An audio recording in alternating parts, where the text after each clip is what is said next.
ഈ ഒരു ചായ കാണാൻ നല്ല രസമില്ലേ? പക്ഷേ ഇതിൻ്റെ പുറകെ കുറച്ച് കഥയുണ്ട്. തീരെ വയ്യായിരുന്നു. എങ്ങനെയും ഒരിച്ചിരി ചായ കുടിച്ചാൽ കൊള്ളാം, തൊണ്ടയ്ക്ക് ഭയങ്കര വേദന. എനിക്കറിയാം ചായയൊക്കെ കുടിച്ചാൽ ചിലപ്പോൾ മാറത്തില്ലെന്ന്, പക്ഷെ എന്തോ എനിക്കൊരു സമാധാനം കിട്ടാൻ വേണ്ടി ഞാൻ ഇച്ചിരി ചായയൊക്കെ ഇട്ടു. ഈയിടെയായിട്ട് ഞങ്ങളുടെ സ്ഥിരം ബ്രാൻഡ് കണ്ണൻദേവനാണ് കേട്ടോ. കടയിലതില്ലായിരുന്നു, അപ്പോൾ ഒരു 10 രൂപയുടെ സാഷ്യ വാങ്ങിച്ചു.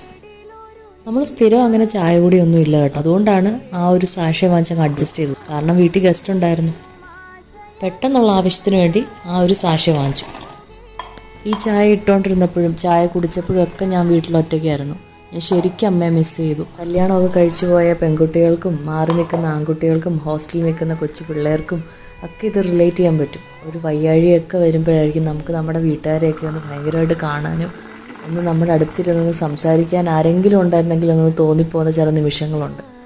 അങ്ങനെ കുറച്ച് നിമിഷങ്ങളാണ് ഞാൻ ഇപ്പോൾ ഈ ഒരു ചായ കുടിച്ചപ്പോഴെല്ലാം കടന്നു പൊയ്ക്കൊണ്ടിരുന്നത്. ഞാൻ ചായ കുടിച്ചുകൊണ്ടിരുന്നപ്പോഴാണ് കേട്ടോ എൻ്റെ ആൾ വിളിച്ചത്. അപ്പം ഞാൻ പറഞ്ഞു എന്നാൽ ഒരു ബൺ വാങ്ങിച്ചുകൊണ്ട് വരാമെന്ന്. ഇവിടെ അടുത്ത് നല്ല ബണ്ണൊക്കെ കിട്ടും കേട്ടോ, അവർ തന്നെ ബേക്ക് ചെയ്യുന്നത്. അപ്പോൾ ചിക്കൻ കറിയും ആ ഒരു മധുരമുള്ള ബണ്ണും കൂടെ കഴിക്കാൻ നല്ല ടേസ്റ്റാണ് കേട്ടോ.